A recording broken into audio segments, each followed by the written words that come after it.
Hello, everyone, and welcome to the 47th episode of Don't Forget the Popcorn. My lord, I knew this past weekend was going to be big, but I didn't know it was going to catch on like this. I was one of the crazy people super excited for Barbenheimer. Yes, I did the double feature. I went and saw Oppenheimer at IMAX and then shot right over to Barbie after. I honestly haven't been this excited for movies in a long time. It was packed in both movies, and I honestly had a whole lot of fun. I was going to do a combined review, but these films are so different in almost every way, they deserve their own reviews, so I will respect them as such. I'm going to start with Barbie, and Oppenheimer will be in a few days. In a world where we live in reboots, sequels, and superhero films, we all as film lovers needed something new, something to really get excited for, and something we've never seen. Indiana Jones, The Flash, and even Mission Impossible all have underperformed, with the latter having outstanding reviews to go with it. I know I'm not speaking for just myself when I say I just wanted something that felt fresh. Something that is taking a freaking risk and not recycling the same old stuff we've seen so many times and stuff that no one even asked for. Greta Gerwig is one of the most intriguing figures in the industry right now. I truly admire her work in front of and behind the camera, as well as her writing, and she really was a big part of establishing the mumblecore genre. Having two solid features, Lady Bird and Little Women, under her belt, I was extremely excited to see what she can do with a huge budget and a beloved property that seems so out of her wheelhouse based on the films she's directed and acted in. Everyone knows Mattel's famous Barbie dolls. Ladies, you probably have or have had them, and fellas, your little sister probably did. Although I don't think mine did. It's one of the most recognizable toys of all time and has stood the test of time through the generations. It has come with controversy and praise over the years for various reasons, but overall, still holds a pretty good reputation. When I found out Greta Gerwig and Noah Baumbach were writing and Margot Robbie and Ryan Gosling were starring, I was immediately interested. But I also thought, how are they going to pull this off, right? Is it gonna be for kids, adults? Will it be fun for a guy like me who didn't play with Barbies and has no interest? I mean, I had a million questions, but when I saw the first trailer and seeing the actors and the world built, I was so drawn to it and I was instantly excited for this movie. While I do not know, but I had a feeling this was gonna be a history making film for one reason or another. As it got closer and closer, I was starting to get more and more anxious for it. Mattel spent stupid money on marketing and promotion, and my God, it worked so well. I was getting so amped up for this pink fantasy I knew I was gonna go see. I've been seeing Barbie everything, everywhere.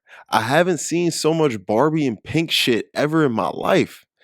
That told me this is really about to be a monumental release, and man, I was right. 155 million domestic, I think answered the question as to whether this was going to work or not. This record breaking opening weekend was one for the books, and this pink paradise is what it is owed to. Barbie 2023, directed by Greta Gerwig, stars Margot Robbie as Barbie and Ryan Gosling as Ken. Now, let me start by saying this film was everything I expected it to be: meta, satirical, goofy, self aware, and most important, hilarious.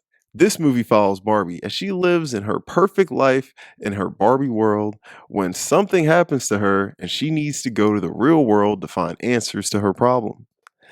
That's the long and short of it. This movie, for starters, opens up showing us Greta's a true cinephile with a nice parody of Stanley Kubrick's 2001: A Space Odyssey. From this moment, we know we are dealing with something new and something that we may not even know who it is aimed for. And that's the beauty of it. Whoever is responsible for that set design and the world that is created here gets an A plus. From the dream houses to the cars and clothes, the way the scenery look, the pretty bright eye-popping colors, every little detail is executed to pure perfection. There's not a thing out of place. It honestly feels like Wes Anderson made this Barbie movie. I will not lie. I wanted to jump in the screen and experience this for myself.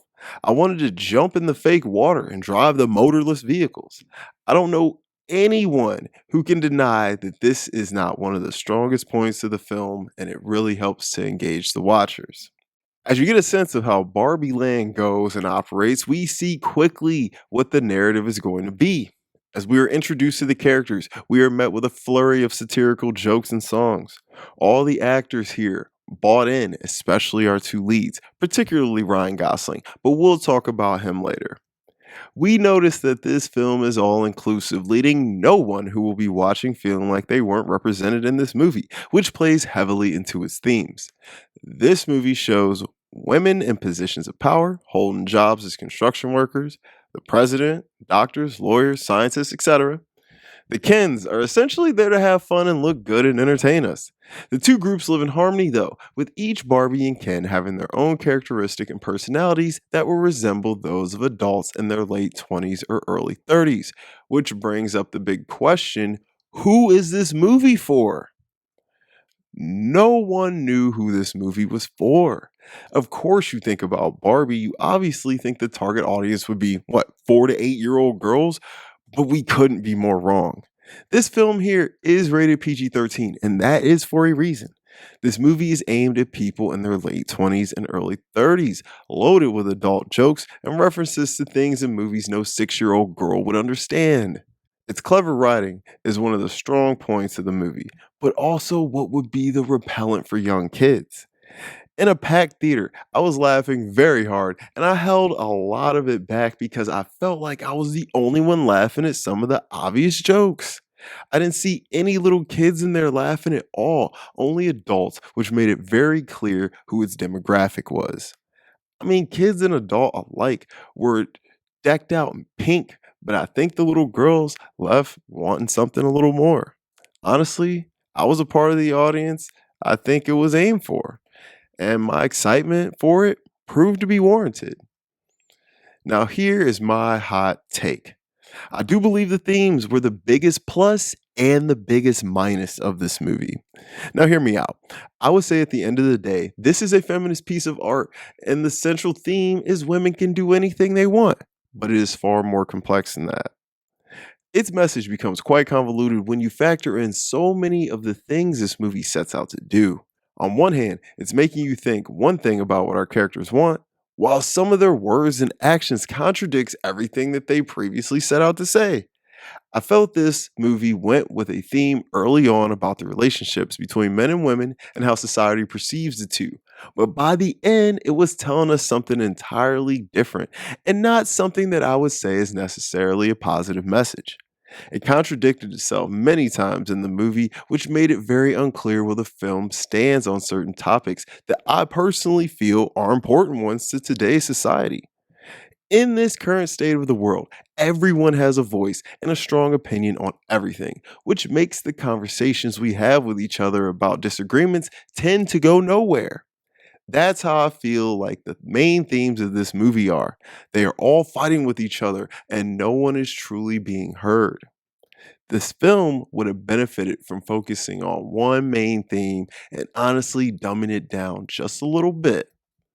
Now, I'm being very vague on this for a reason, so if you want to understand what I'm saying more, you're just gonna have to watch and form your own opinion. As far as the story goes, it's pretty generic.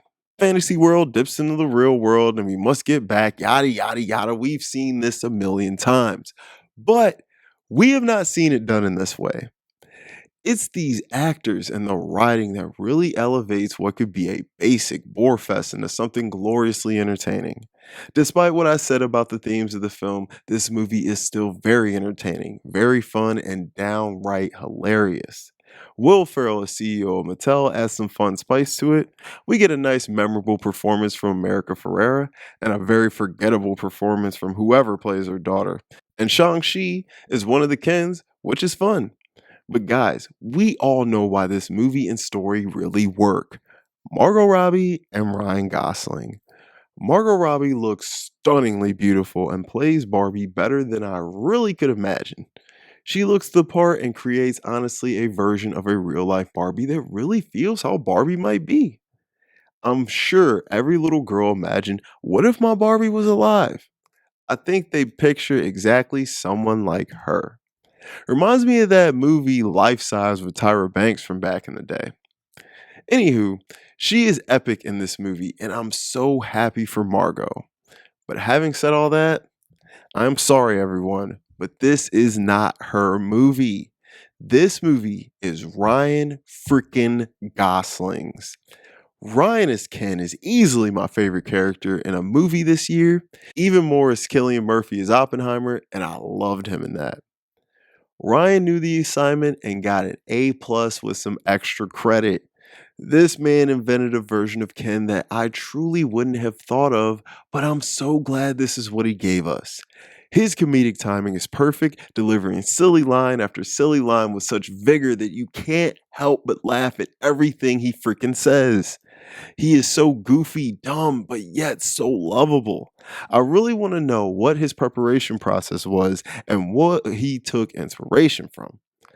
He is super talented, being a great actor, singer, and dancer. Those La La Land days really paid off here, and honestly, this movie wouldn't be nearly as good without him. I know it sounds crazy, but I think the Best Supporting Actor nomination might be in order. Hear me out.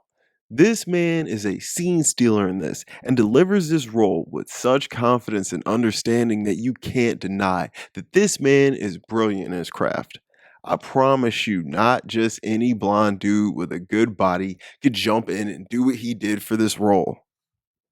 I am not big on song and dance numbers in movies, but I will say this movie has some funny ass original songs. They play perfectly against the movie. I love the goofy numbers they had to offer us. Like I said, the movie is a spectacle on full display for us to get lost in and experience something so familiar, yet so different at the same time. I must be honest, is one of my favorite movies of the year. I really enjoyed this, and I've had a few days to sit on it, and my desire to see it again is just growing and growing. I've been talking about it nonstop, and when it comes out on Blu-ray and 4K, I hope they make some super cool pink special edition for me to buy because I need this in my collection. I hope they don't do a sequel. I feel like this movie magic can only be captured once. This was honestly one of my favorite things I've done recently, doing the Barbenheimer double feature. It's not too late to still do it if you haven't seen them both. It was a really fun day. So overall, I will give Barbie a shocking 8.7 out of 10. Guys, thank you so much for watching my Barbie review. Let me know if there's something you want me to review. I will be dropping Oppenheimer review in a few days. Make sure you like and subscribe, and don't forget the popcorn.